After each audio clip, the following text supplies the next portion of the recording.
Welcome to Fix the Funnel with GA4. This is episode 25, and today's topic is eliminating phantom conversions. Yeah, and this is a topic that I think is going to hit close to home for a lot of people listening. Oh, absolutely. I mean, have you ever felt like you're optimizing your business based on just incredible data, only to realize that data is completely hallucinated? Right, like you're looking at your analytics dashboard, the charts are glowing green, conversions are up like 500%. Exactly. You're ready to pop a bottle of champagne, celebrate this record-breaking marketing campaign, and then you open up your actual bank account. And it's just completely empty. There's nothing there. Right. It is the ultimate nightmare scenario. And today, we're diving into a case study of a Florida water sports company. You know, they do jet skis, dolphin tours, boat rentals. Yeah, a super busy, high-volume, seasonal business. Right.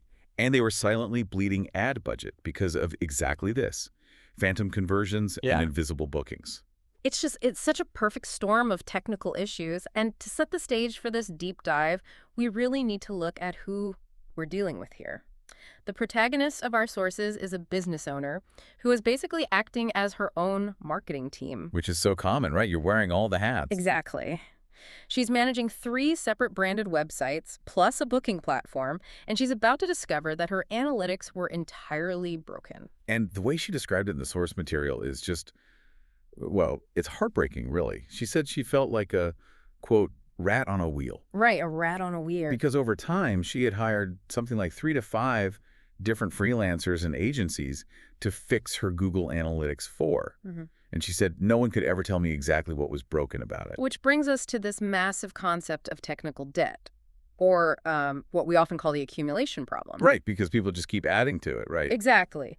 Every new hire, they want to show quick results. So instead of doing the hard work to remove the old broken tracking, they just paste their brand new tracking solution right on top of it. It's like, okay, think of a botched home renovation.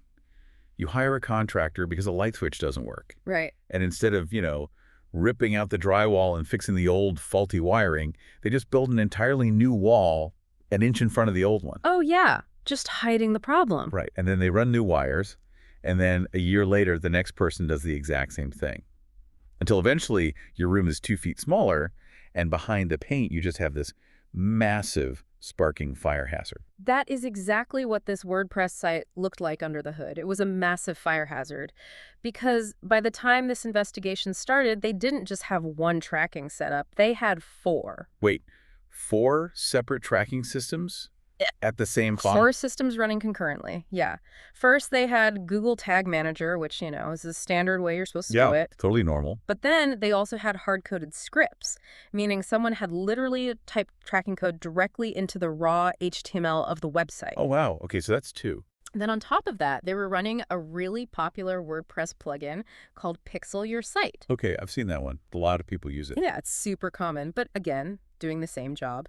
And finally, layer number 4, they had some custom JavaScript running its own event tracking. That is just, wow. So all 4 are live. All 4 are live, all 4 are firing simultaneously, and none of them know the others exist. Okay, let's unpack this, because this is wild. If I have all 4 of these trackers firing at once, and a real customer comes in and completes just one single jet ski booking, Yeah.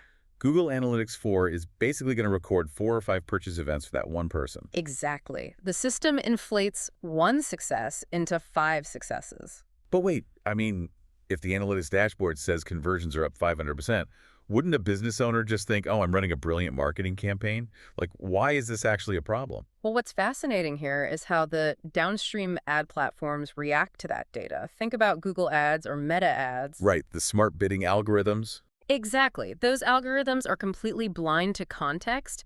They just feed on the data pipeline you give them. Oh, I see where this is going. Right. If they think a really weak, underperforming ad campaign suddenly drove 40 or 50 bookings instead of 10, the algorithm goes crazy. It says, whatever we just did, do more of it. So it takes your hard-earned ad budget, and it just dumps it onto a campaign that's optimizing for absolute ghosts, for phantom conversions. Yes, it wastes the budget entirely. And the craziest part is that GA4 does not throw arrows for this. Really? No warning at all? None. The data looks flawlessly healthy in the system. The event's fired. The server says, okay, everything looks perfect technically. You wouldn't know you're bleeding money unless you physically cross-reference the dashboard with your bank account. That is terrifying. Huh. But here's where it gets really interesting.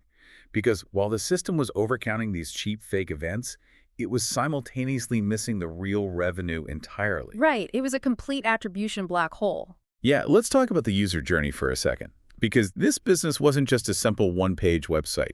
Far from it. They had their main company domain.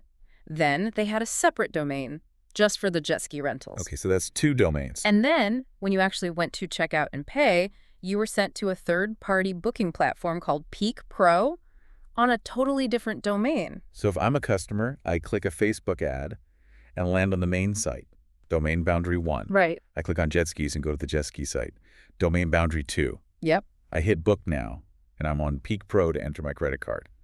Domain boundary 3. It's like a relay race where the runners keep dropping the baton at every single domain crossing. That is a great way to picture it. Right, because the final runner crosses the finish line to make the sale, but the judges have absolutely no idea what team they run for.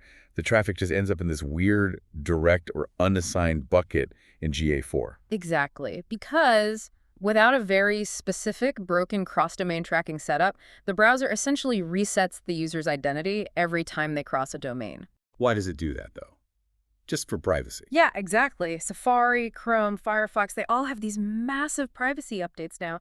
They actively block third-party cookies. So the main site can't just casually share data with the jet ski site. So GA4 looks at the person on the new domain and goes, I have never seen this person in my life. Exactly. Oh. And it's not just across domains either. The audit found that even within a single site, their UTM parameters were just vanishing mid-journey. Wait, really quick, for the listeners who might not live in spreadsheets, what is a UTM like physically? Sure. So if you've ever clicked a link and the web address at the top turns into this massive, ugly paragraph of text with question marks and campaign name. Oh, yeah, the ones that take up the whole search bar. Right, those are UTM parameters. They are physical tags that tell your analytics exactly which ad drove the click. And those were just dropping off. Yeah, they were dropping mid-journey. If a user clicked a button that caused a redirect or went to a page that wasn't built to preserve that URL string, the browser just cleaned up the web address and boom, your tracking context is gone. Which means all that meta campaign data is just vaporized. And because Peak Pro is on its own domain, the revenue hits the bank, but GA4 never even sees it. Exactly. You are totally blind. So how do you fix a patient with this many invisible symptoms?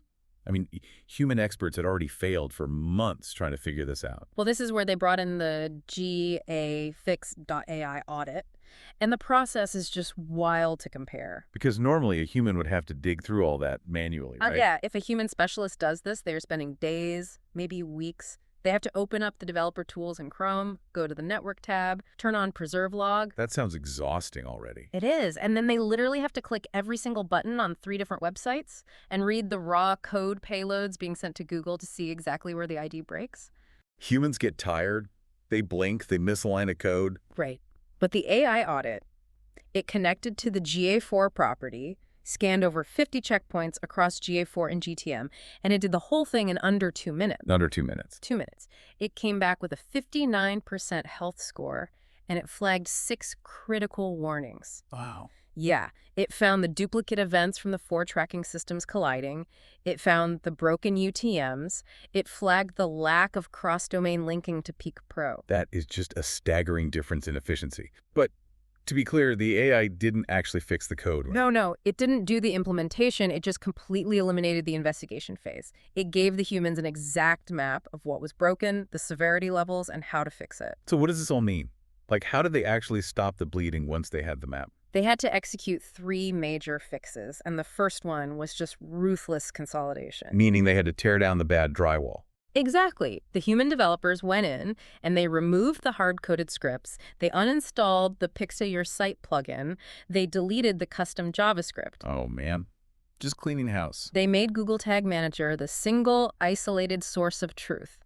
And the moment they did that, the 4 to 5 times inflation of phantom conversions, it just vanished instantly. That has to feel so good to see that chart finally reflect reality. But okay, what about the relay race problem? How did they fix the domains? That was fix number 2. They had to implement an end-to-end linker using GA4 linker parameters inside GTM. Okay, so what does that actually do? How does it get around the cookie blockers? It uses a trick called URL decoration. URL decoration. Yeah, so when a user clicks the link to go from the main site to the jet ski site, the script physically grabs their unique session ID and attaches it to the end of the URL as they cross over. Oh, so it forces it into the web address. Exactly. So the traffic source physically travels with the user. That is so smart. But what about the third fix? The Peak Pro checkout platform. This one was tricky. They had to do what we call Peak Pro standardization.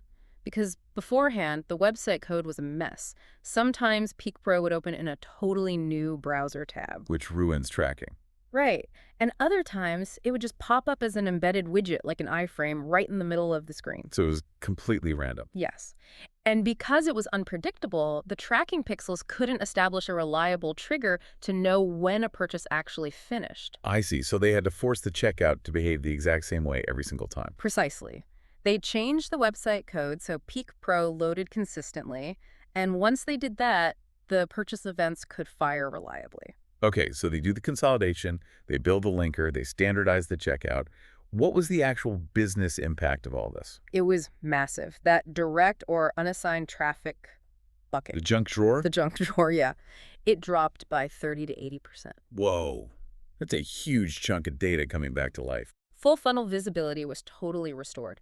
And most importantly, their return on ad spend was finally based on trustworthy data. So they weren't paying for ghosts anymore. Exactly. You know, the client's reaction to all this is highly relatable.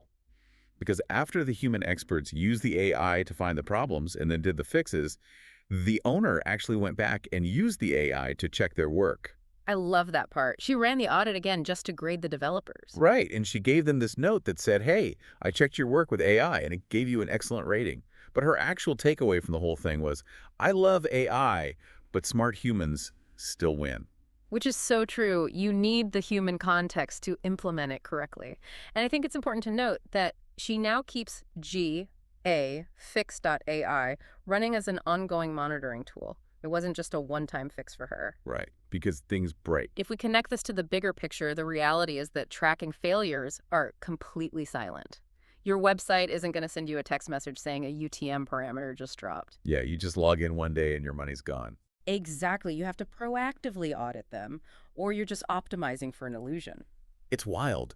The whole case study really showed that an AI audit found in 2 minutes what human experts couldn't find in months.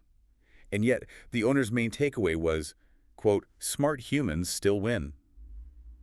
Yeah. It makes you wonder, as these tools completely automate the diagnosis of our digital systems, will the real value of human marketers shift entirely away from finding the data? That's a really good point. Like, maybe the job is moving entirely toward interpreting the psychological reality behind it. You don't need to find the numbers anymore. You just need to know what they mean about human behavior. I think that's exactly where the industry is heading. Something to mull over the next time you're staring at an analytics dashboard. Well, thank you all for joining us on this deep dive, and we'll catch you on the next one.